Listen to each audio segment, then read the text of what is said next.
학생들과 이렇게 성경 공부를 할 때에 이런저런 이야기를 나누는데 그 중에 한 학생이 말하기를 자신이 매번 이 성경을 읽으려고 마음을 먹고 성경을 읽으면은 꼭 막히는 부분이 있다고 하는 것입니다. 구약 성경의 어려운 이 제사법에 대해서 말씀하는 레위기나 혹은 역대기의 어떠한 왕들에 대해서 말씀하는 것이나 그 중에 하나가 누가 누구를 낳고 누가 누구를 낳았더라 하는 이 성경 구절 부분이 나오면은 나하고 상관이 없는데 도대체 누가 누구를 낳았는지 내가 왜 읽어야 되나요? 라고 이야기를 하며 이 성경이 너무 읽기 힘들다고 하는 것을 들은 적이 있습니다. 오늘 본문인 이 마태복음 1장의 이 부분 또한 누가 누구를 낳았고 누가 누구를 낳았더라 라고 소개하면서 예수 그리스도의 계보, 이 족보에 대해서 말씀하고 있습니다. 이 부분을 보면은 도대체 이 예수님의 계보는 나하고 정말로 어떠한 관계가 있는데 성경에 쓰여 있고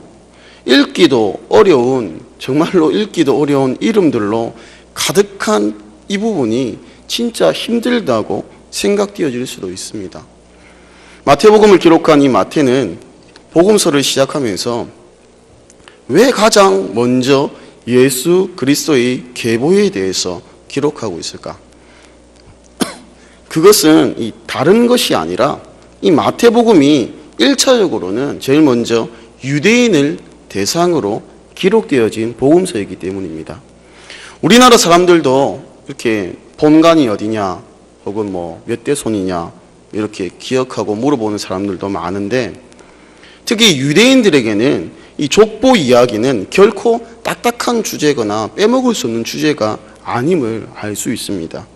이 요아킴 예레미야스라는 이 신학자가 저술한 예수 시대의 예루살렘이라는 책이 있습니다. 이 책을 살펴보면 구약의 이스라엘은 선민 사상을 가지고 있기에 자신들만이 하나님께 특별하게 선택을 받았고 이스라엘이라는 그 민족만이 하나님의 백성으로 이 하나님의 백성이라는 것은 어떠한 다른 것이 아니라 내가 유대인으로 태어났고 유전적으로 혈연을 통하여서 선민이라는 것을 유산으로 상속받는다는 것입니다. 그러한데 이러한 이스라엘이 구약의 말미에 바빌론 포로 생활을 통하여서 이방으로 세계 각지로 흩어졌고 또한 이 사마리아인들과 같이 그 이스라엘에 남아 있었지만은 이방인들과 혼인 등으로 인하여서 이 혈통이 순수하고 완전하지 못하기에 이방의 혈통, 이방의 피가 섞여버린 일이 일어났으므로 그들의 이 순수성을 지키기 위하여서 족보를 중요시하고 늘 기억하기에 힘쓴다는 것입니다. 이러한 유대인들을 1차적 대상으로 기록한 마태복음이기에 그 시작함에 있어서 가장 먼저 예수 그리스도의 이 계보를, 예수 그리스도의 족보를 밝히고 있는 것입니다. 특히 메시아와의 관련 속에서는 이 족보는 더욱 필수적인데 이스라엘의 메시아는 반드시 아브라함의 자손이어야만 하고 동시에 다윗의 자손이어야만 하기 때문입니다. 그러하기에 마태는 오늘 본문을 통하여서 예수님을 그들의 메시아로 밝히기 위하여 예수 그리스도의 계보에 대해서 말씀하고 있는 것입니다. 1장 1절에 보시면 아브라함과 다윗의 자손 예수 그리스도의 계보라라고 말씀하시는 것처럼 예수님께서 아브라함과 다윗의 자손이심을 강조하는 것은 다른 것보다 이 예수님께서 그리스도 메시아로 아브라함과 다윗의 언약을 성취하시는 분이시라는 것을 말씀하고 있는 것입니다. 창세기 12장 1절에서 3절을 보시면 아브라함이 복의 근원으로 땅의 모든 족속이 이 그로 말미암아 복을 얻게 될 것이다 라고 말씀하고 있습니다. 이것은 이 구원의 은혜가 어느 한 국가나 민족에 제한되는 것이 아니라 세상 만민으로 퍼져갈 것이라는 이 중요한 구속사적 주제를 의미하고 있는 것입니다.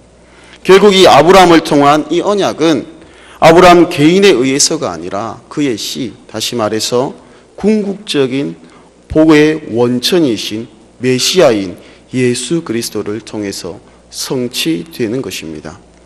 또한 다윗의 언약은 구약성경 사무엘하 7장에 말씀하고 계시는데 다윗의 혈통에서 나온 이 통치자가 영원히 그의 나라 위에 앉아 있을 것이다 라는 이러한 말씀입니다.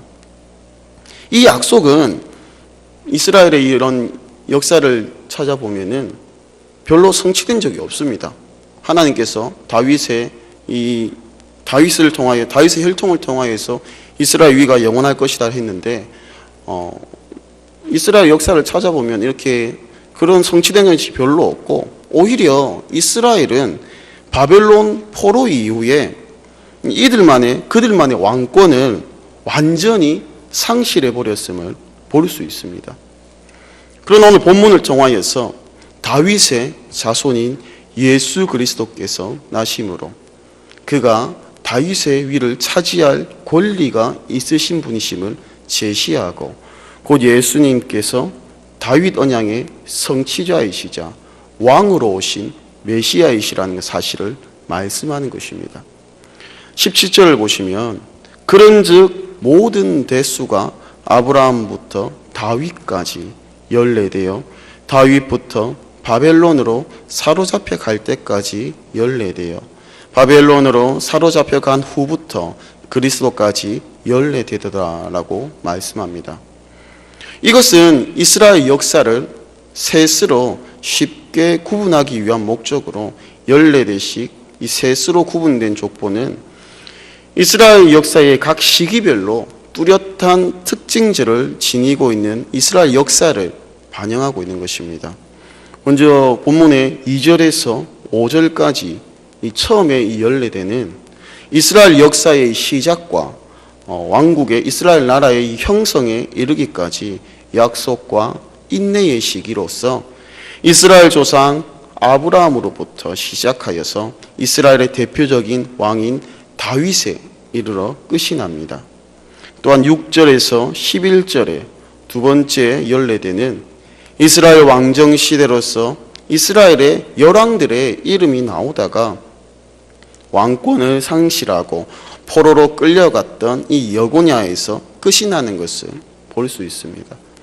12절에서 16절은 세 번째 연례대로서 이스라엘의 이 바벨론 포로 시기와 포로에서 돌아와 끊임없이 이방 세력의 괴롭힘을 받으면서 메시아를 소망하고 갈망하던 이 시기로 바벨론 포로 이후에 이 예수의 조상들의 인물이 나오다가 예수 그리스도, 예수님에게서 그것이 끝이 나는 것을 볼 수 있는 것입니다. 이러한 총 42대에 걸친 예수님의 이 족보는 진짜 길고 복잡한 약 2000년의 이스라엘의 역사를 나타내고 있습니다. 짧지만은 이 중에 빠진 것도 많죠. 그래서 이 시기를 따져보면 약 2000년의 이스라엘 역사를 이야기하고 있는 것을 볼 수 있습니다.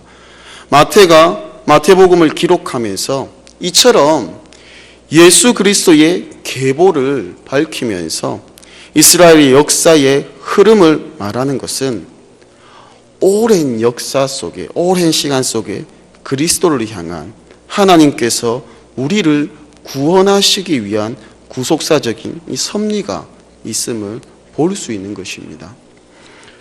그러나 이 족보는, 이 그리스도의 계보는 유대인들만을 위한 이러한 족보가 아닙니다.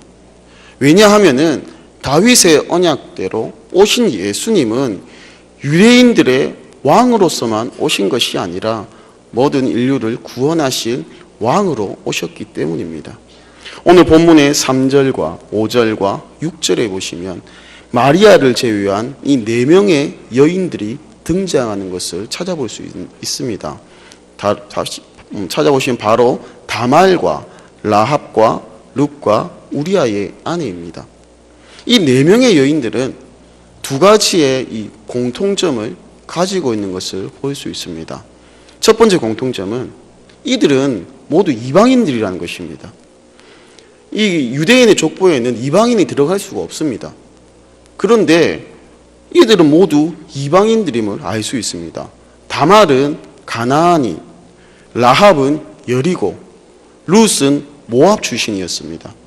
또한 이 우리아의 아내는 우리아가 헷 사람이라는 것을 생각할 때에 이 우리아의 아내가 헷 여인이든지 아니면 최소한 헷 사람의 아내였음을 알 수 있는 것입니다. 이것은 예수님께서 이스라엘뿐만이 아니라 이방의 혈통과도 연관을 가지고 이 땅에 오셨다는 것과 그 예수님께서 이스라엘뿐만 아니라 이방인을 위한 메시아, 그리스도, 구세주가 되신다는 것을 보여주는 것입니다. 또한 두 번째로 공통점은 이 여인들, 4명의 여인들이 모두 비정상적이거나 혹은 어려운 결혼 생활을 하였다는 것입니다. 이것은 예수님께서 비정상적인 결혼 생활이나 어려운 결혼 생활에 경력이 있는 여인들과 이 연관을 가지고 이 땅에 오셨다는 것은 마태복음 9장 13절에서 말씀하시듯이 의인을 부르러 오신 것이 아니라 상처 있고 병든 자, 죄인들을 위한 그리스도도 되시는 것을 뜻하는 것입니다. 사랑하는 우리 남부민주한계 성도님들, 오늘 본문 말씀은 이스라엘의 긴 역사 가운데 구원자 되시는 예수 그리스도를 보내기 위한 하나님의 일관된 계획과 뜻이 선명하게 나타나 있습니다. 하나님의 약속은 우리의 기준으로 볼 때에 더딘 것만 같고 혹은 너무 멀어가지고 보이지 않을 때도 있습니다. 하지만 하나님의 약속은 반드시 이루어지며 하나님의 약속은 그 무엇으로도 막을 수 없는 것임을 분명하게 알 수 있는 것입니다. 신실하신 하나님, 승리하신 하나님, 그리고 우리의 대속의 주로 오신 주를 온전히 의지하는 우리가 되기를 간절히 소망합니다. 아멘.